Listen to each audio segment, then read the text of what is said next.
Traffic కు check పెట్టేందుకు విశాఖ నగరపాలక సంస్థ సిద్ధమైంది. నగరంలోని కొన్ని కూడళ్లను ట్రాఫిక్ సిగ్నల్ ఫ్రీ జోన్ గా చేయాలని చూస్తోంది. ఇందుకోసం జీవీఎంసీ కమిషనర్ కేతన్ గార్గ్ బృహత్తర ప్రణాళికను సిద్ధం చేశారు. సిగ్నల్ ఫ్రీ వ్యవస్థతో వాహనదారులకు మేలు జరగడంతో పాటు కాలుష్యం తగ్గుతుందని ప్రజలు భావిస్తున్నారు. విశాఖలో ట్రాఫిక్ ఇబ్బందులు తగ్గేలా చేపట్టిన ప్రాజెక్టుపై మా ప్రతినిధి ఆదిత్య పవన్ గ్రౌండ్ రిపోర్ట్.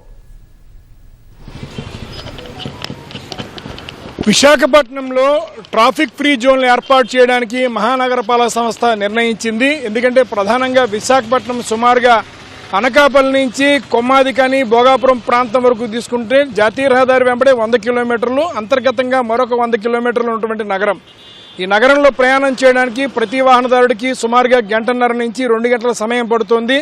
దీనివల్ల ఒకటి వాహనానికి డీజిల్ కావచ్చు, ఇతర ఖర్చులతో పాటు పర్యావరణపరమైనటువంటి ఇబ్బంది కూడా భావించవచ్చు.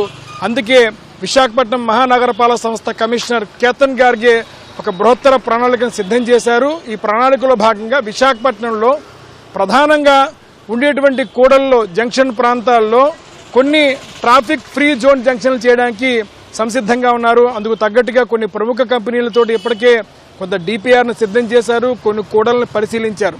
విశాఖపట్నంలో ఇప్పటికే ఎటువంటి ట్రాఫిక్ సిగ్నల్ లేని ప్రాంతం ఒకటి ఉంది, అది గాజువాక ప్రాంతం. గాజువాక ప్రధానమైన కూడల్లో ఏ సిగ్నల్ ఉండదు. అక్కడ అన్ని వాహనాలు ప్రయాణం చేయవచ్చు, ఎలాంటి సిగ్నల్ ఉండదు. అటువంటి తరహా ట్రాఫిక్ ఫ్రీ జోన్స్ ఏర్పాటు చేయాలన్నటువంటి ప్రధానమైన ప్రణాళికను సిద్ధం చేస్తున్నారు.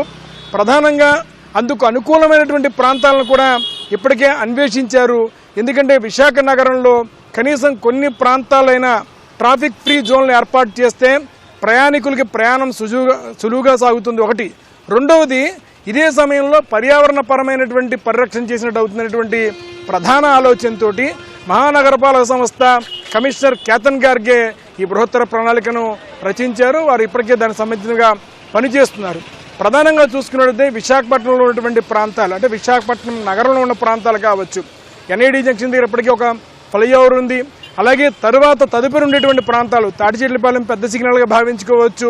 అలాగే అనేక సిగ్నల్, మద్దిలపాలెం ప్రాంతంలో కూడా పెద్ద సిగ్నల్ ప్రాంతం, మరోవైపు ఎంబీబీ డబుల్ రోడ్ పెద్ద సిగ్నల్ ప్రాంతం, అలాగే హనుమంతవాక, కార్షెడ్ జంక్షన్, మిగిలినటువంటి కొమ్మాది తదితర ప్రాంతాల్లో కూడా సిగ్నల్కి పడిందంటే సుమారుగా 2 నిమిషాల సమయం వేచి ఉండాల్సిన పరిస్థితి ఏర్పడుతుంది. కాబట్టి కనీసం కొన్ని పెద్ద సిగ్నల్ దగ్గర కాకపోయినా ఎక్కడైతే అనువుగా ఉంటుందో అటువంటి ప్రాంతాలను గుర్తించి అక్కడ ట్రాఫిక్ ఫ్రీ జోన్స్ కింద ఏర్పాటు చేయాలి, సిగ్నల్ లేనటువంటి ప్రాంతం కింద చేయాలనేటువంటి ఒక ఆలోచన చేస్తున్నారు.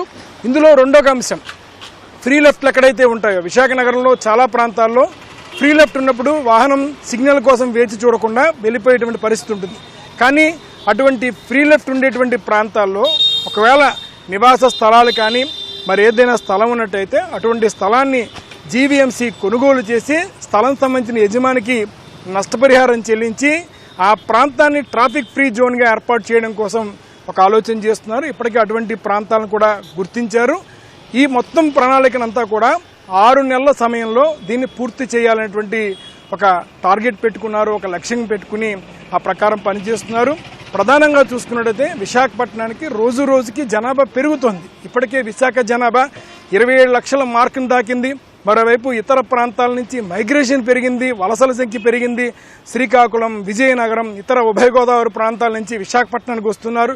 కాబట్టి ప్రతి ట్రాఫిక్ సిగ్నల్ దగ్గర కూడా సమయం పెరుగుతోంది. గతంలో విశాఖపట్నంలో చాలా సులువుగా ప్రయాణం చేసే పరిస్థితి, కానీ ఇప్పుడు చాలా చోట్ల ట్రాఫిక్ సిగ్నల్ పెరిగిన పరిస్థితి. ఉదాహరణకి హనుమంతవాక్ అనేటువంటి ఒక కూడలు తీసుకున్నట్టయితే హనుమంతవాక్ కూడల దగ్గర సుమారుగా ప్రతి వాహనం 5 నిమిషాలు సేపు ఆగే పరిస్థితి. ఒకసారి సిగ్నల్ పడితే వాహనం ముందుకు వెళ్ళదు. సుమారుగా 2-3 సిగ్నల్ పడి దాటిన తర్వాత మాత్రమే వాహనం వెళ్ళేటువంటి పరిస్థితి ఉంది. అటువంటి హనుమంతవాక లాంటి కూడలు కావచ్చు, కార్షెడ్ లాంటి కూడలు ఈ మధ్యనే రద్దీ పెరుగుతున్న ప్రాంతం, అంటే మధురవాడ వైపు ఎక్కువగా రద్దీ పెరుగుతోంది.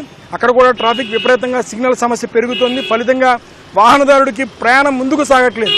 ప్రయాణం ముందుకు సాగాలంటే అందుకు తగ్గ ఏర్పాట్లు చేయాలనే నగరపాలక సంస్థ, ట్రాఫిక్ పోలీస్ వ్యవస్థ అన్ని సమన్వయం చేసుకుని విశాఖపట్నంలో కొన్ని ప్రధానమైనటువంటి కూడల్ని ఇప్పటికే గుర్తించారు. సుమారుగా 10 నుంచి 15 కూడలను గుర్తించారు. ఈ 15 కూడల్లో ఎక్కడ అనుకూలంగా ఉంటుందో అక్కడ ట్రాఫిక్ సిగ్నల్ తీసివేసి ఫ్రీ జోన్ కింద ఏర్పాటు చేస్తారు. ఫలితంగా అటువంటి చోట సిగ్నల్ లేకుండా వెళ్ళవచ్చు, ఏ సిగ్నల్ ఉండదు.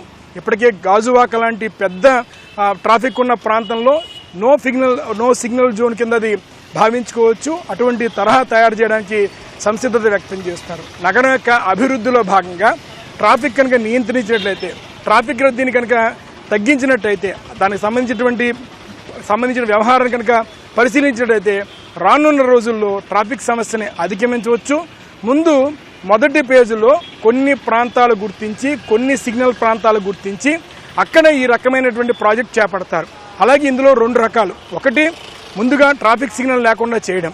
రెండవది, ట్రాఫిక్ సిగ్నల్ ఉన్నప్పటికీ కనీసం ఎక్కడో అక్కడ ఫ్రీ లెఫ్ట్ కనుక ఇచ్చినట్టయితే కొంతవరకు ట్రాఫిక్ సిగ్నల్ మీద ఉండేటువంటి ఒత్తిడి తగ్గించేటువంటి అవకాశం ఉంటుందని ఆలోచన చేస్తున్నారు.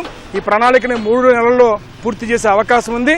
రానున్న రోజుల్లో విశాఖపట్నంలో రహదారి మీద ట్రాఫిక్ సిగ్నల్ లేనటువంటి కొన్ని కూడల్ని ఏర్పాటు చేయడానికి మహానగరపాలక సంస్థ కమిషనర్ కేతన్ గార్గే బృహత్తర ప్రణాళికను సిద్ధం చేస్తున్నారు.